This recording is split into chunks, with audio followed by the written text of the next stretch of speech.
Love is just a word until someone shows up and gives it meaning. Um, Paulo Coelho said that some years ago, and I just want to roll it back. First and foremost, today means everything to me because had my mother not been born on this Valentine's Day in 1950, then I wouldn't be sitting here. And Oh, so my mother's birthday is today. She turns 75. When I'm done with my meetings, of course, I'm going to go spend some time with her and my sisters. But today means everything to me hmm. because of the beautiful love that she and my father shrouded me in when I was, navigating this thing called life. If you ask me how I feel today, I'm somewhere in between the color of yellow and red.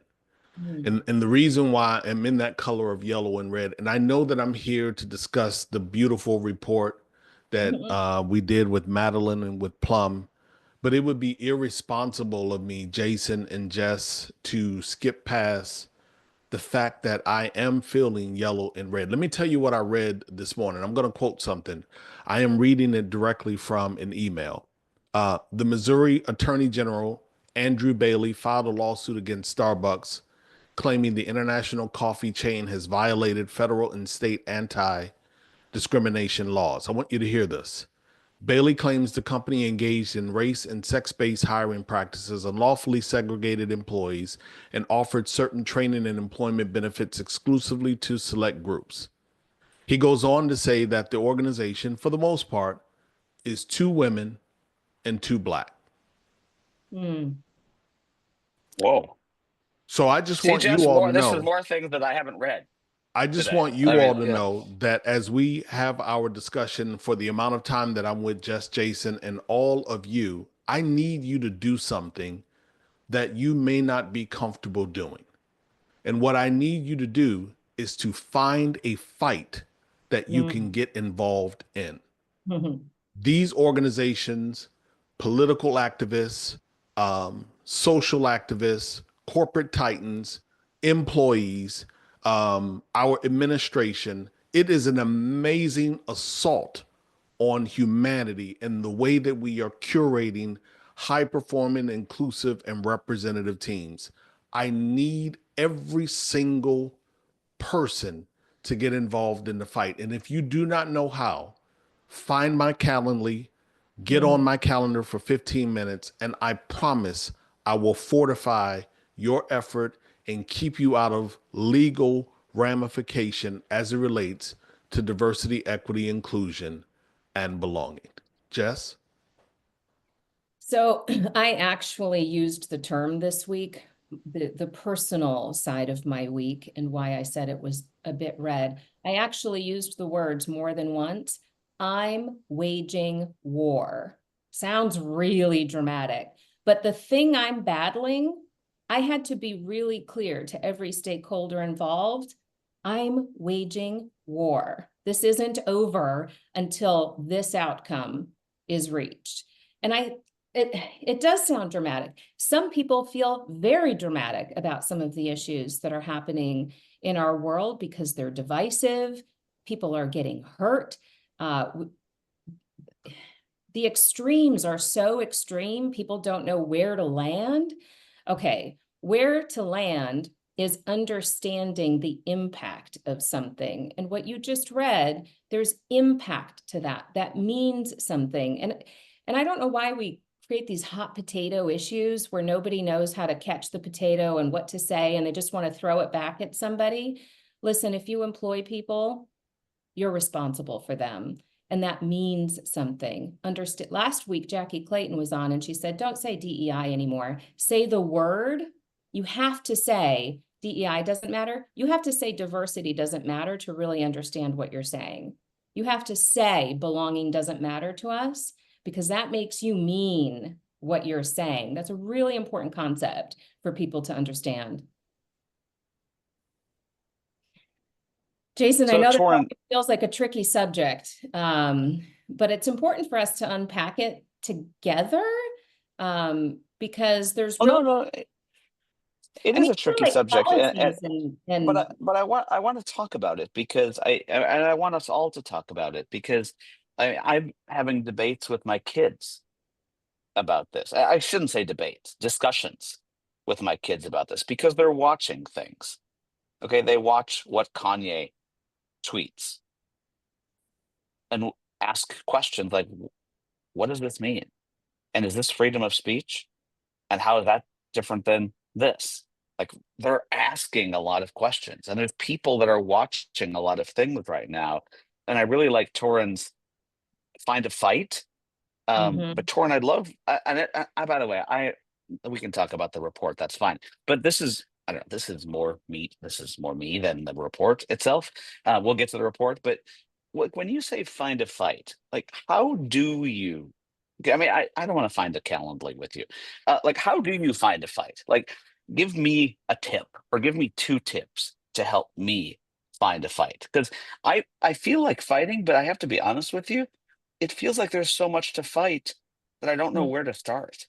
Which is why I say find a fight. And so Insight. certainly we can celebrate our artificial intelligence. We can celebrate blockchain technologies. We can absolutely adore the fact that billionaires are floating in outer space for 6 seconds. But when you bring your ass back down to earth, women are under assault. They are still being paid less than men inside of the workplace. Voter registration laws and restrictive laws are happening and popping up all across this country. And I can go on and on and on. And so if I'm finding a fight, I am maybe finding a resource inside of my particular state. Let's just take Tennessee as an example. I'm finding a resource that says, okay, Tennessee has passed all of this legislation or attempted to pass all of this legislation that attacks the LGBTQ community. If I'm inside of an LGBTQ ERN inside of my organization inside of Tennessee, then I'm finding a way that I can disseminate that information to all of my employee base, to all of the members inside of our ERG, and determining how is it that we can support nonprofit associations, how can we be more active inside the community, outside of the organization, what is it that we can do to make sure that we are pushing back on that legislation so that our LGBTQ identified individuals feel safe not only inside of the workplace but inside of the state of Tennessee. Let's find a fight. We can find another fight. We have a major problem as it relates to people who are caring for aging parents. And there are only a handful, and don't quote me on this, Jason, but there are less than 10 states that have legislation and resources in place that will help you. And I said parent and caregiver. I'm sorry, I should have done that. There are less than 10 states in the country that have resources in place to help you if a person in your family suddenly comes down with a disability. So I can jump off of a diving board, I could go skydiving, I can be in a car accident, I can be walking across the street. Something happens to me that immediately puts me in the disability community. And there are only about 10 states that have resources to help that caregiver who is going to most likely have to walk away from employment and focus on this person right here. We need to have ERGs or resources in our workplace that say, look, what can we do to make sure we bring this legislation to our state? It may be a long fight, but let's begin the process and be a part of the community that's trying to change the way that workplaces exist for everyone. That's the way that we find a fight. So, Torin, what do you do? I'd love some advice. I know this isn't the Jason Torin therapy session, but I'd love some advice on this for a second. Like, what do you do when it feels like your fight is impossible, or your fight isn't being heard, or there's too much? If you think about a magnet, two magnets coming together, sometimes they click, sometimes there's a lot of pressure, you know, forces that keep them apart. I feel right now that there's so much forces keeping apart the fight versus the outcome that you want. Like, how do you, I'm speaking to you specifically, find the courage and the energy to keep up with that fight versus just be like, oh man, how do that, this is just another thing I'm going to brush under the rug. And I'm not saying I do that, but I'm telling you, there are days I feel that way whenever I turn on anything, a computer, a television set, whatever, a watch, whatever it is. Yeah. So I will tell you, without getting extremely graphic, Jason, I have grown up. I spent my formative years in the Midwest. I had a gun placed in my face when I was 15, 16 years old by a white man who said, as a black child, I bet not ever step in his yard again to collect money from my newspaper route. So my entire life, I've had to learn how to be unafraid of the monster.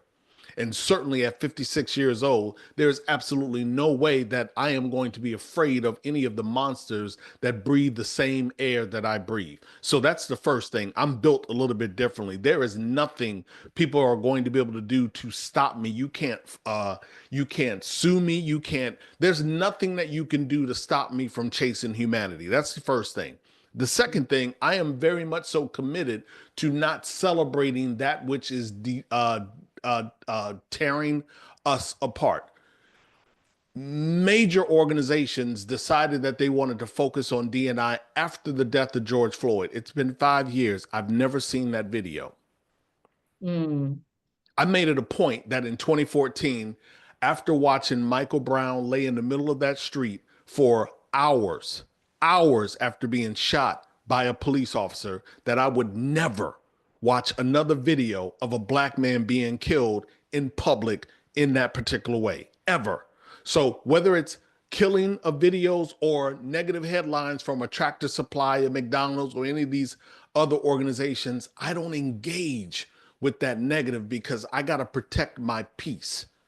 I got to make sure that my reservoir stays full. So for me, I don't really celebrate it. Now, don't get me wrong, it's not 100%. Every once in a while, I might see a post from Summer Baruth, who's out in the audience. I might see a post from Kyle Holiday, who should have his dunks on today.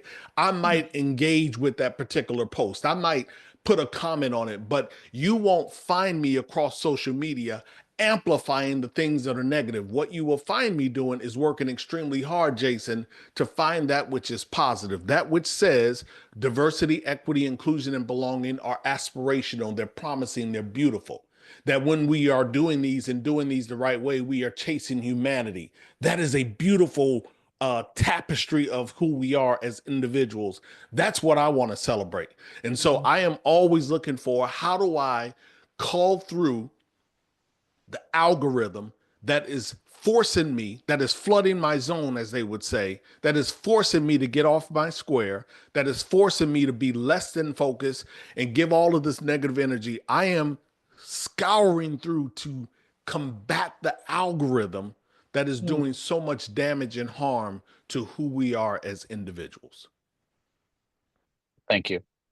When you talk about your lived experience, Torin, I think that's what people need to understand. We talk about bias. Does it exist? Does it not exist? Of course it exists. And it's not a bad thing to admit that bias exists. It just is. We're all born differently. We come into this world in a time and place that gives us a certain, perception of the world. Our lived experience is different depending on a whole lot of factors. Some we control, some we don't control. Of course, bias exists. Just by the nature of where you grew up and how you were born and the family and the society system that brought you up. Of course it exists. Acknowledging that is not a bad thing.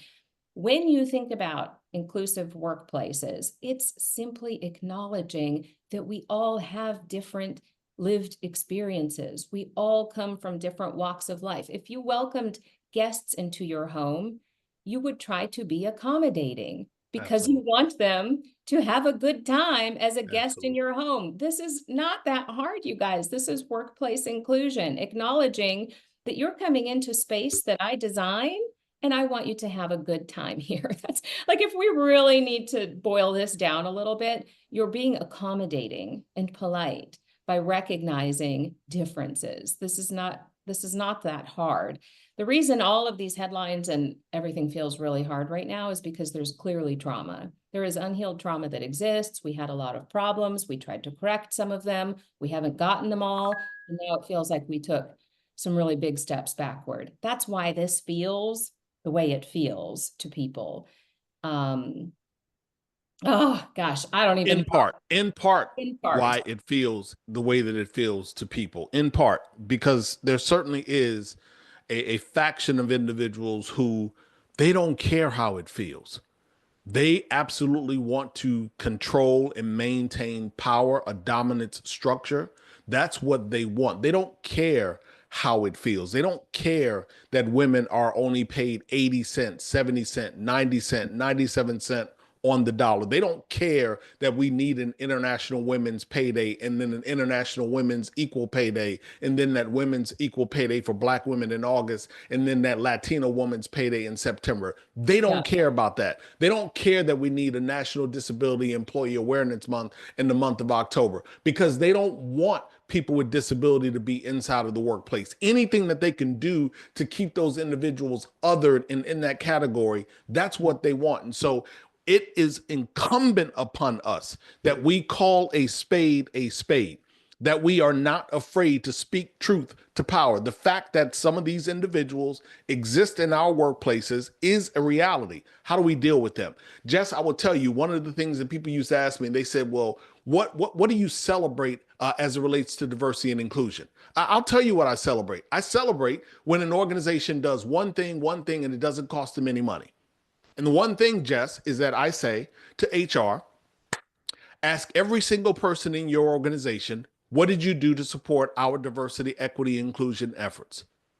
What did you do to support our D&I efforts? Now, mind you, that suggests that an organization has made a declarative statement from their executive, that executive has allocated resources, that would be dollars in headcount, and that the organization has said, listen, we are going to hold you to some degree of accountability, leadership, management, as it relates to building high-performing representative teams. Now, if I ask all 200, all 20,000, all 200,000, one question, what did you do?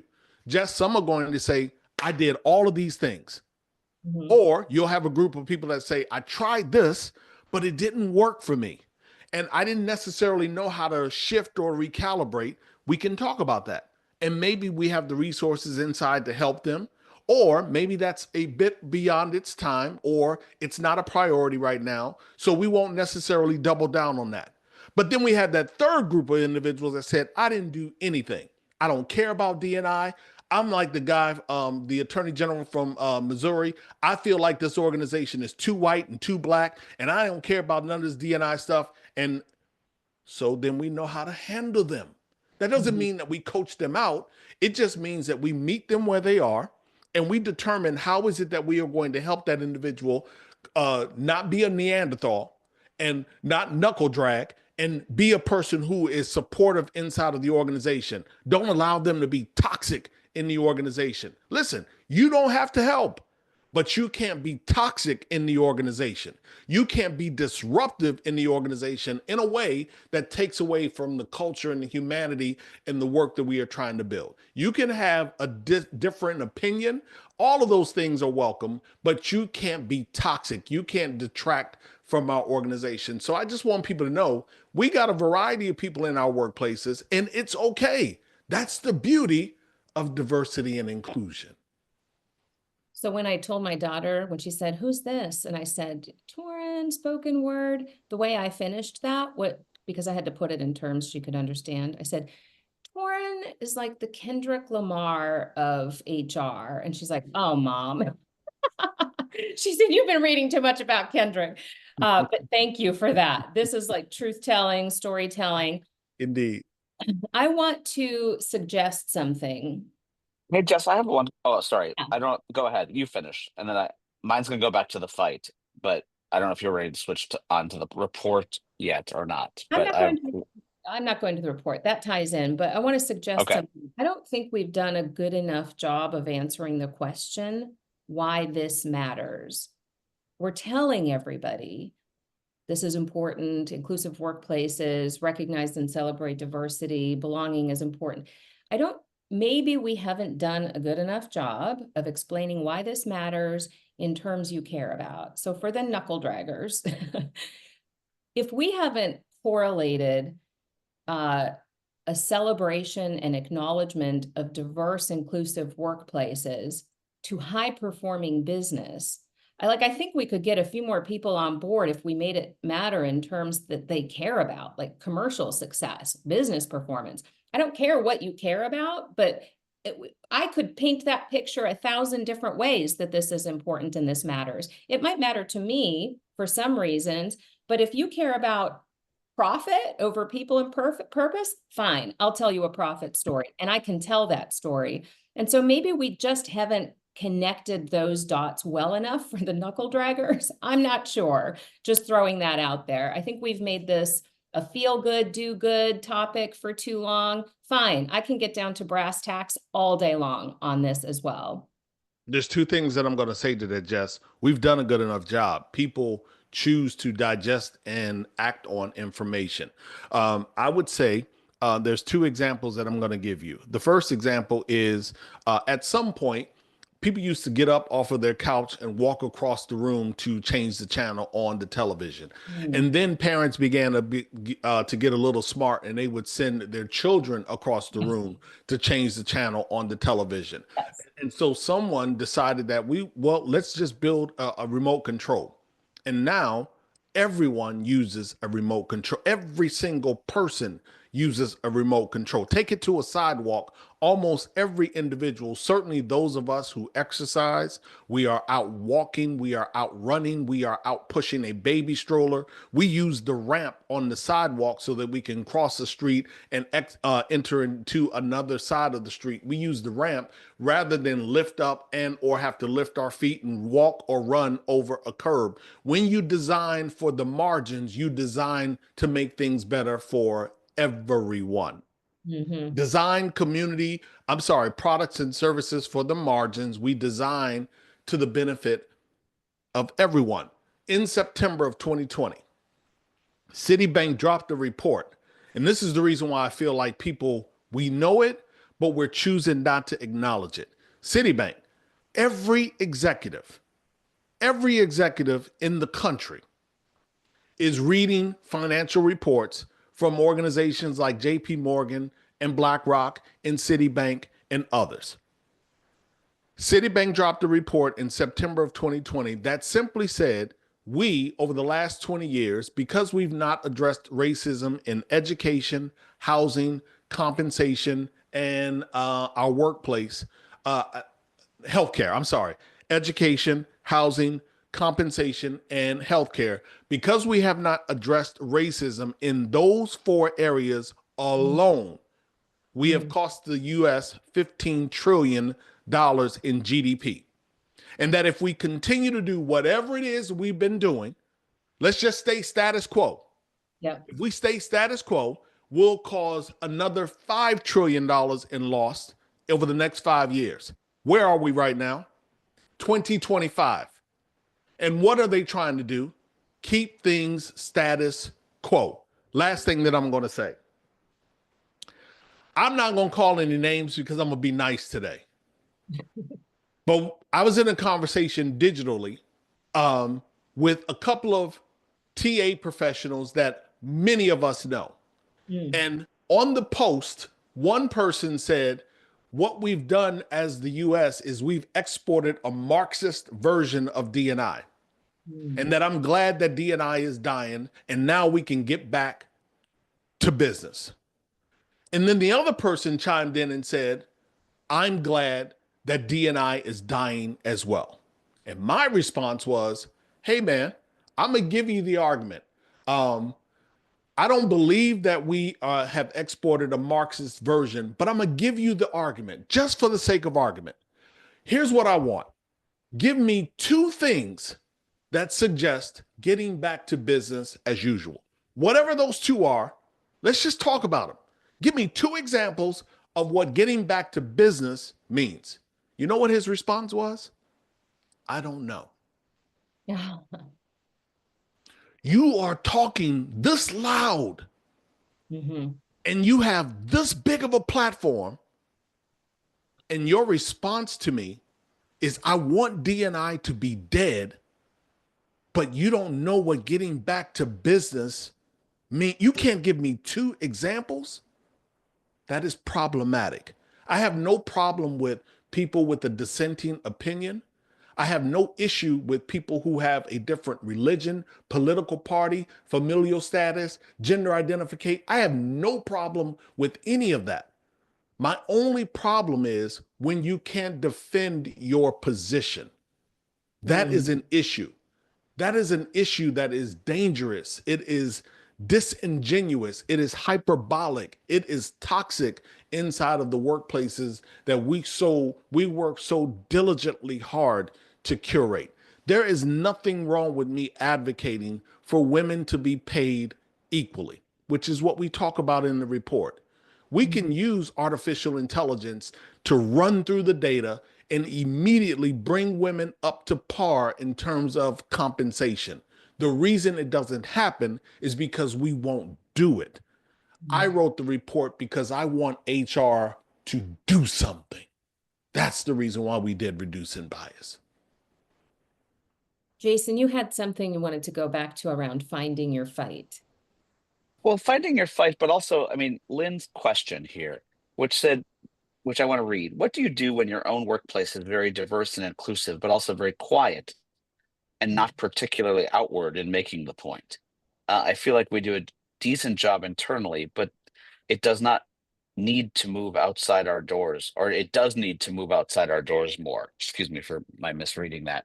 And I had the same question. I mean, as you start to see Target make outward statements and things like that, you know, Torin, is your fight, quote unquote, to not do business with those organizations?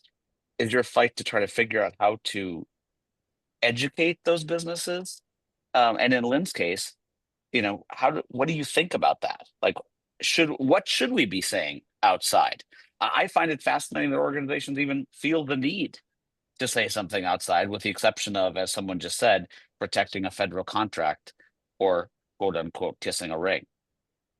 So what I would say is, and I mentioned it a moment ago, I've always and long said that the CEO needs to make a declarative statement, and that statement around the support and importance of D&I has to be internal facing.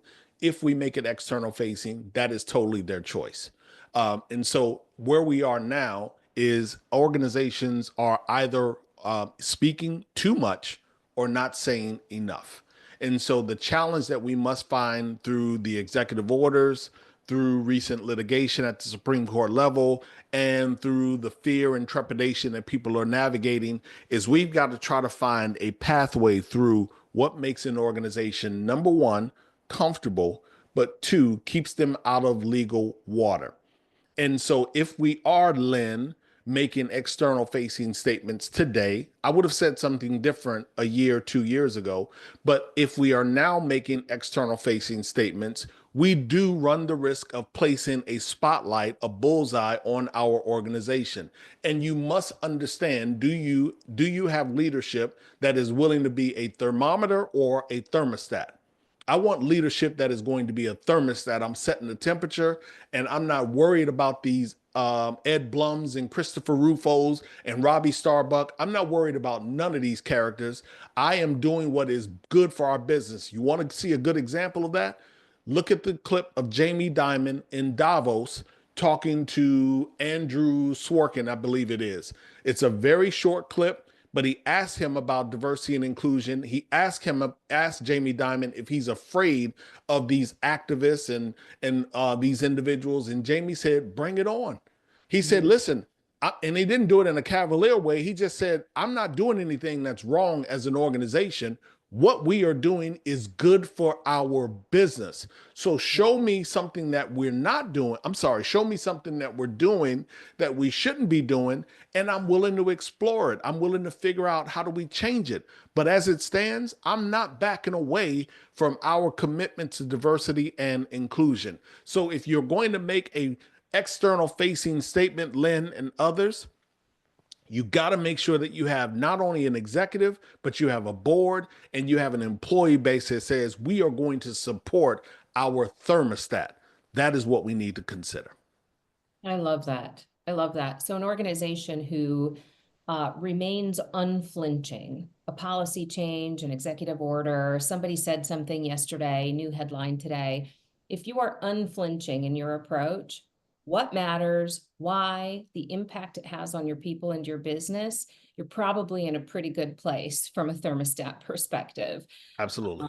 I really, really love that. I wish this wasn't it feels like the switch is on or off. It doesn't have to be on or off. I wish people didn't think that this was something you just do or you don't do. It matters or it doesn't matter. Speaking of finding your fight, everybody needs to just center themselves on this. We employ people. We're responsible for people's well-being, for their livelihood. What does that mean to us? What should that look like for them? This isn't like a who said what and what's the headline today? The switch is on or off. Like, bring this back to your business and be willing to have conversations for how that looks for you.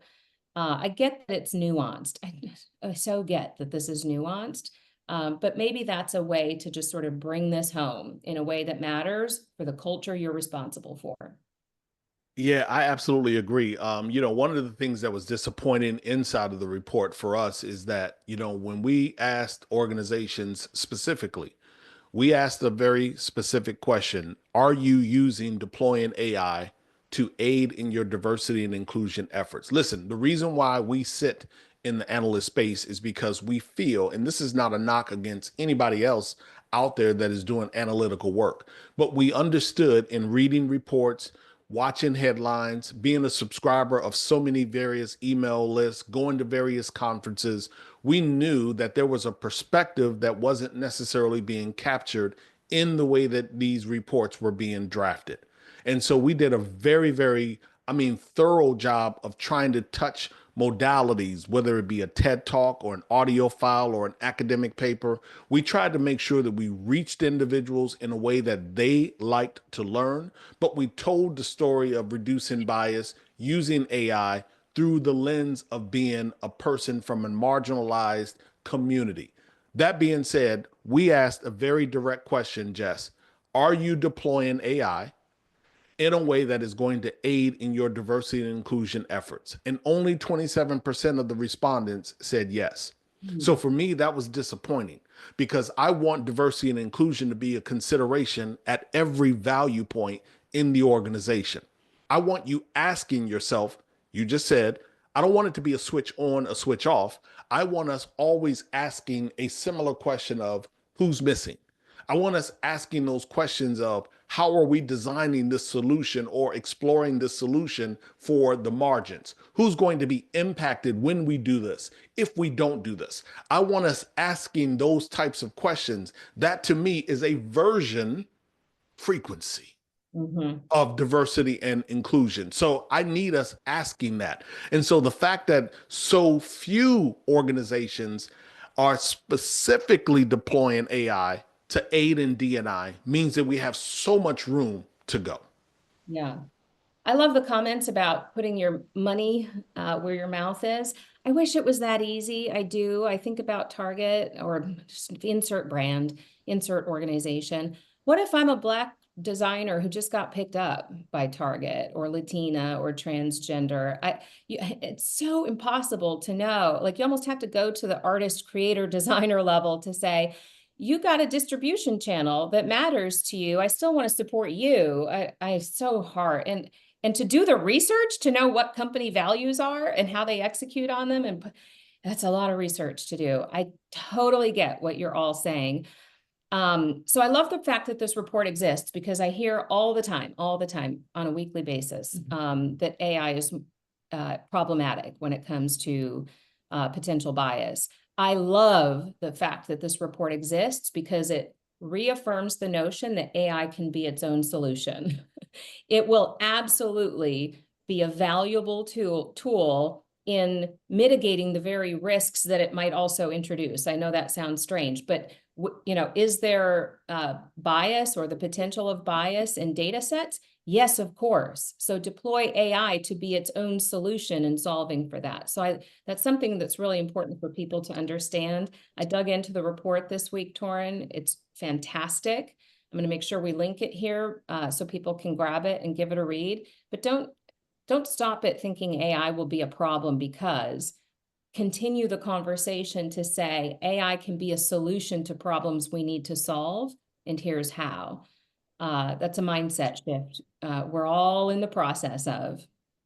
Oh, Yeah, and again, Jess, and again, I appreciate you and Jason and team for finding it fitting that we have, this conversation this afternoon. I even appreciate more that you allowed it to be organic and it went in the direction in which it went. So thank you ever so much for that. But you're right. I just wanted organizations, and Michelle Meehan from Plum, she asked me a question. She said, Torin, why are you doing this? Why are you writing this report? And one of the things that I said to her was that oftentimes in marginalized and underrepresented communities, just by virtue of being marginalized, left out of meetings, not invited to particular decision making opportunities, not positioned for stretch assignments, underrepresented, not in the workplace anyway. So oftentimes these conversations, whatever those conversations are, they're not being had in our communities. So I wanted to make sure, one, that we were writing a report that resonated with those ignored and invisible communities. The second reason why we wrote the report, I was telling Michelle, is because HR to me is central to protecting the stakeholder. Mm. They are central to protecting the stakeholder. Yeah. And so I wanted to make sure that we put a positive approach on AI. Can I talk about some of the issues as it relates to AI? Absolutely. Can we mention data sets and data governance and provenance and less than human-centered design? Can I focus on the healthcare organization that deployed an AI solution that has historically denied people's claim? I can talk about that, and we probably will. But it was the most responsible thing that I could do, was to say, let's be positive and let's bring people into the equation first, and then let's let that creativity, let them run wild and bump up against different experiences and data and articles, but I need you in the consideration first. That's the first thing that we needed to do. And then I wanted HR folks to understand, listen, we got some levers of responsibility, and this AI thing applies in all of them: learning and development, compensation, benefit allocation, corporate social responsibility, philanthropic efforts, how we do promotions, headcount management, workforce development, how we structure our work from agile to remote to project-based. AI is in all of that, or can be in all of that. So the other thing that I wanted HR people to do when they read it is, look, I wanted them to pop their collar a little bit. I wanted HR people to be like, wait a minute, y'all need to have us at the table. You've been making buying decisions and you're not including us. I want HR folks to pop their collar and be like, I need to be at the table. Totally. So this report is trying to draw people in. Jason, it sounds like you have a podcast guest waiting for you. I love it. I love the it. I other love it. one. I love it. Yes, exactly. Uh, You guys, thank you so much for being here. I know that people are dropping. Happy Valentine's Day. Happy Friday. In the US, happy Valentine's Day. Outside the US, maybe I shouldn't be saying that. out of But Brazil, apparently. yes, happy Friday. Torin, thank you so much for being here. The link is in the chat, even though there's been so many great comments. To follow Torin, please follow Torin, both the link as well as on LinkedIn. And Bob Pulver just put a link in the chat to Torin on when Torin was on his show, which is great. So thank you so much for all the love, Torin. And you've convinced me of what my task is going to be for the rest of my weekend, which is to find the fight. I love that. Which is the name of this episode, by the way. Yeah. Find a fight. Thank you, Torin. Thank you, everybody. Take care. Yeah.